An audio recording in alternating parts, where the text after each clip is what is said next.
Green জোন আমি এটা theme লৈ আমি এটা মিটিং কৰিছোঁ ৰাইজক সজাগতা কৰিবৰ কাৰণে।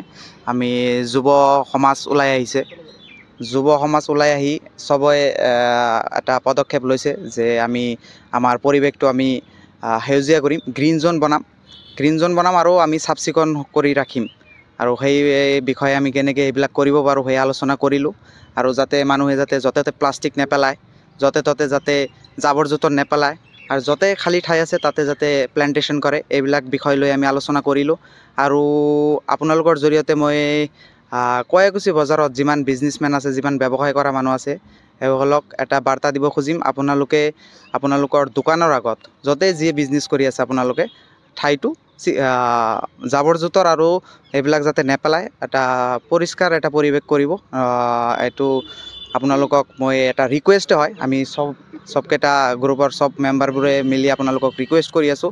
আৰু যদি আপোনালোকে আমাৰ কথাবোৰ নুশুনে তেনেহ'লে দিছ প্লেচ বিলংছ টু আছ, আমি বেলেগ এটা পদক্ষেপ নিম যদি আপোনালোকে আমালোকৰ কথা নুশুনে। আজি সজাগতা সভাত নিউ জেনেৰেশ্যনে পদক্ষেপ লৈছে। 50জন ষ্টুডেণ্ট, তাৰপিছত পঢ়ি শেষ কৰা যিমান নিউ থিংকাৰবোৰ আছে চব আহি ইয়াতে অংশগ্ৰহণ কৰিছে, নিজৰ মনৰ ভাৱ প্ৰকাশ কৰিছে। তোমালোকৰ এই প্ৰচেষ্টাত কয়াকুছি বজাৰৰ আশে-পাশে বৃহত্তৰ কয়াকুছি অঞ্চলৰ প্ৰাকৃতিক পৰিৱেশ আমি আজি নহয় কালি নহয়, কিন্তু নেক্সট 10 ইয়াৰত আমি বেংগলোৰতকৈ ওপৰত কৰি পেলাম। আমি আমাৰ গ্ৰীণ জোন ওপৰত ছেটেলাইটৰ পৰা যেতিয়া চাব ছেটেলাইটৰ মানুহবোৰে, তেতিয়া এইটো কি প্লেচ, ইমান গ্ৰীণ কিয়, it's look like a green. তো সেইটোৱে আমাৰ গ্ৰীণ জোন মেইন উদ্দেশ্য।